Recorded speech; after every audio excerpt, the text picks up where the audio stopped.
Saya hari ini ada di Los Angeles, di Amerika. Jadi saya akan melaporkan kebakaran yang terjadi di California, khususnya di Los Angeles. No, who are you guys? From Indonesia.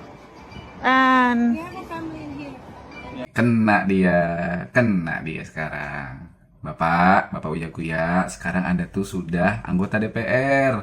Jangan sibuk konten-konten dong. Nah, kena kan sekarang? Masih ada aja alasannya, macem-macem ya.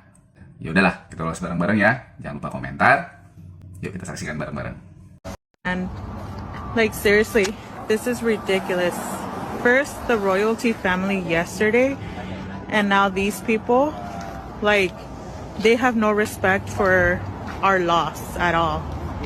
It's very unfortunate. Like, this is terrible that these people are doing this. Like, do they not understand that we lost our home? They don't understand any of what we're going through. They don't get the hardships of having to replace all that we had. 21 years worth of work that we're having to, restart from. And they're just not understanding it. It's so sad that people try to monetize off of our pain and they don't understand it. A whole interview here in front of my own property.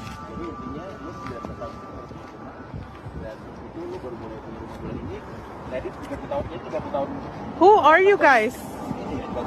Who are you guys? Who are you guys? No, who are you guys? From Indonesia. And We have a family in here. Yeah. Yeah. I've got yeah, so this is my property. Got it. Can you guys like, I'm sorry, this is ridiculous. Okay. No worries. Thank you. Sorry about that. Uya Kuya ini sebenarnya dari dulu sudah sering ya menjadi seorang content creator, seorang artis juga, dan banyak banget kegiatannya. Kemudian jadi anggota DPR nih dari Partai Amanat Nasional. Katanya sih dia dari dapilnya itu yang luar negeri. Menurut alasan beliau, waktu itu dia ke Los Angeles tuh berlibur bersama keluarganya, ke Amerika ya lebih umumnya. Pas itu masa reses lah, libur. Memang pas libur juga anggota DPR kali. Jadi dia nggak pakai uang negara, katanya uang dia. Sekalian dia juga katanya mau bantu galang donasi buat warga-warga WNI yang ada di Los Angeles. Begitulah kata dia ya. Cuman kan ini kan kita harus tahu dulu track recordnya seorang Uya Kuya yang dulu sampai sekarang lah ya intinya. Sebelum dia jadi anggota DPR itu kan kita tahu dia seorang selebritas. Awalnya penyanyi grup gitu, tiba-tiba jadi pesulap, sekarang jadi banyak acara lah dia, sampai dibikin konten kreator cumi-cumi ya, masih ingat banget itu sampai ada anaknya yang kita kenal namanya Cinta Kuya dengan segala tingkah lakunya. Kalau menurut pemaparan beliau ya, kata Uya Kuya, dia bilang waktu itu dia mengatakan dia memang diminta awak media untuk memvideokan situasi di lokasi kebakaran. Dia mengatakan permintaan itu dasari adanya beredar video hoax di Indonesia berkaitan dengan insiden kebakaran tersebut. Nah, pada saat itu kita lagi diminta sama teman-teman wartawan untuk diminta video.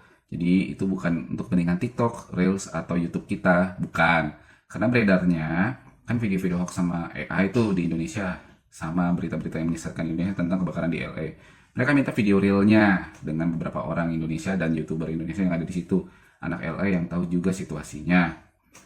Uya mengatakan kalau itu banyak aparat nasional setempat juga yang turut mendampingi. Dia juga mengaku sudah diizinkan untuk merekam dan mengambil gambar selama dilakukan di tempat umum. Nah, pada saat itu dari rumah seorang WNI kita jalan ke blok sebelah. Di situ ada National Guard, polisi, FBI, dan kita ngobrol sama mereka dan mereka mempersilahkan ambil gambar selama di public space, nggak masuk ke dalam rumah orang. Jadi diizinkan kalau mau ambil gambar dipersilahkan selama di public space, set wall ya, di luar pinggir jalan.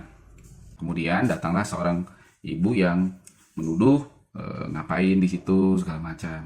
Bahkan ibu ini bilang menyedihkan orang-orang ini mengambil keuntungan dari rasa sakit kami dan mereka tidak memahaminya.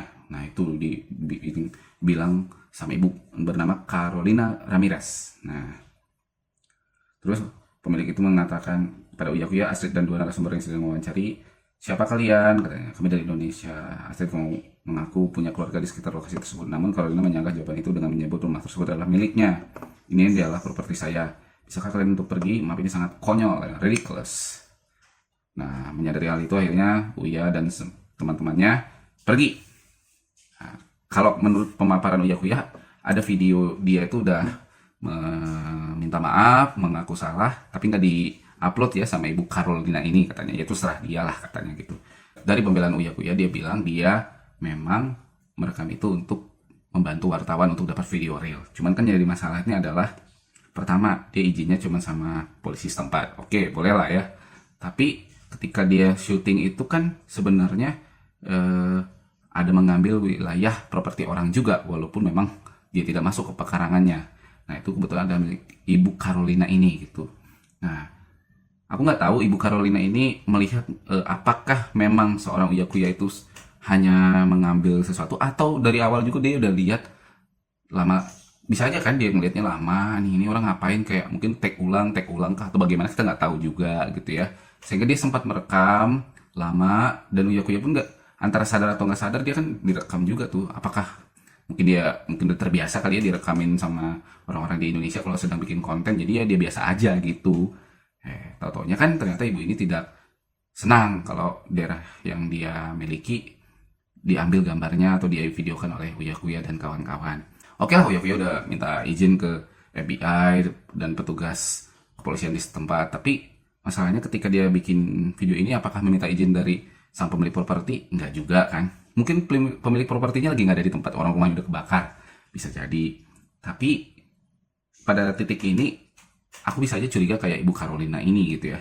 Ya kalau dibilangnya mungkin aja di scam-scam yang minta donasi, bisa aja mengambil gambar dari dia. Karena saya pikir tidak sekali dua kali dia mungkin melihat adegan ini. Bisa jadi ya, sialnya Uya kena. Nah, terus dari sisi Uya sendiri pun aku tidak terlalu yakin kalau benar beliau ini hanya sekedar mengambil video untuk dikirim nanti ke teman-teman. Kalau kata dia nggak upload di TikTok, nggak upload di Reels atau YouTube, nggak akan lah katanya gitu. Tapi kan siapa yang tahu, seandainya kejadian ini tidak diviralkan sama Ibu Carolina ini, apakah video tentang dia bersama teman-temannya tadi itu tidak akan diupload sama dia? Ya, kita tidak tahu kan? Karena yang kebiasaan yang kita tahu, beliau ini kan masih sering untuk mengunggah kegiatan dia bersama keluarga itu sebagai konten. Terlepas beliau itu masih anggota DPR ya. Ya itu oke lah, dianggap sebagai bagian dari privasi dia. Atau juga dia berangkat ke luar negerinya bersama dengan uangnya sendiri. Nah yang mau aku sorot adalah kebiasaan dia bersama keluarga ini kan sering dikontenin nih dia di YouTube kayak dicumi-cumi segala macam. Nah karena itulah mungkin kita juga jadi bertanya-tanya apakah ini juga dikontenin sama dia gitu loh. Nah kalau melihat kegiatan dia seperti itu, aku juga jadi skeptis apakah benar dia tuh hanya sekedar mengambil video untuk dikasih ke teman-teman wartawan supaya tidak tertipu sama gambar-gambar AI. Siapa yang tahu kan itu istilahnya. Dan juga andai kalau memang itu tidak diviralkan sang Ibu Carolina Ramirez, apakah benar itu juga tidak akan diupload sama dia? Ya siapa yang tahu, ini kan jadi 11-12. Tapi kan kita belajar dari pengalaman beliau ini kegiatannya ngapain aja selama ini. Dan jangan lupa Pak, Bapak itu sekarang adalah seorang anggota DPR. Untungnya ya, sang ibu ini nggak tahu kalau Bapak itu anggota Dewan Kongres. Iya, Your Highness dari Indonesia, Pak. Kalau sampai tahu, Pak, itu lebih heboh lagi. Ya nggak mungkin lah Ibu Carolina tahu Bapak itu seorang selebritas atau anggota DPR ya. Mungkin setelah berita banyak tersebar, beliau tahu gitu loh. Bisa jadi. Tapi kalau pada saat itu saya rasa enggak sih. Nah, pembelajaran aja buat Uya Kuya. Anda sekarang menjadi seorang anggota dewan, dipilih oleh rakyat, digaji oleh rakyat. Terlepas Anda bilang itu hasil keringat Anda sendiri ya, Anda bepergian atau bagaimanapun, tapi Anda tetap wakil rakyat Republik Indonesia, DPR RI lagi Anda teh. Jangan permalukan bangsa ini Pak. Kalau Anda cuma seorang selebritis, ya silahkan, itu hak Anda, karena Anda yang menanggung segala resikonya. Tapi ini masalahnya Anda menyangkut ada label yang Anda bawa, yaitu anggota Dewan Perwakilan Rakyat Indonesia. Ya malu sih, benar-benar malu. Anda minta maaf ke siapa Pak? Cuman ngomong kayak gini doang kan? Ya gak tau lah bagaimana cara Anda nanti. Semoga ibu itu tidak menuntut bikin berita gede-gedean di Amerika sana. Begitu tahu Anda seorang anggota DPR, dia nggak bikin berita ya, masukin berita bahwa anggota Dewan Perwakilan Rakyat Indonesia memasuki wilayah saya tanpa izin, membuat konten. Kemungkinan adalah untuk memonetize katanya. Bisa aja kan, karena kalau misalkan hal ini tidak terjadi, apakah video itu benar-benar Anda kasih ke wartawan, atau mungkin Itu alasan saja kita nggak tahu kan, karena kebiasaan Anda kan ada bahwa kegiatan-kegiatan ini biasanya itu bagian dari konten Anda gitu loh. Ya, bukan salah menuduh ya, tapi masalah kemungkinan-kemungkinan yang terjadi. Jadi, Bapak, tolong Bapak sekarang tuh anggota DPR hati-hati melakukan apapun, termasuk nanti di sosial media juga. Ini baru aja kayak gini ya. Orang yang memviralkan Anda di sosial media, kalau Anda nanti berucap juga di sosial media, juga hati-hati Pak. Karena Anda anggota DPR. Itu beratnya. Karena Anda memilih menjadi pejabat publik di negeri ini. Jadi siap-siap kalau Bapak juga akan mendapat kritik. Yang tentunya itu juga membentuk Bapak juga ya. Supaya tidak terserah Bapak saja gitu.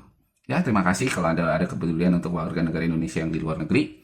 Khususnya mungkin daerah Amerika yang saat ini terkena bencana. Ya, terima kasih untuk itu. Tapi ini sekali lagi jadi pembelajaran buat Bapak. Hati-hati ke depannya. Dan semoga apa yang Bapak sampaikan itu yang sebenar-benarnya benar-benar niat Anda tulus untuk membantu para wartawan di negeri ini. Itu aja. Semoga ini konten bisa sedikit mencerahkan dari segala macam sudut pandang. Dan tentunya ini masih bisa kita perdebatkan ya. Jangan lupa komentar.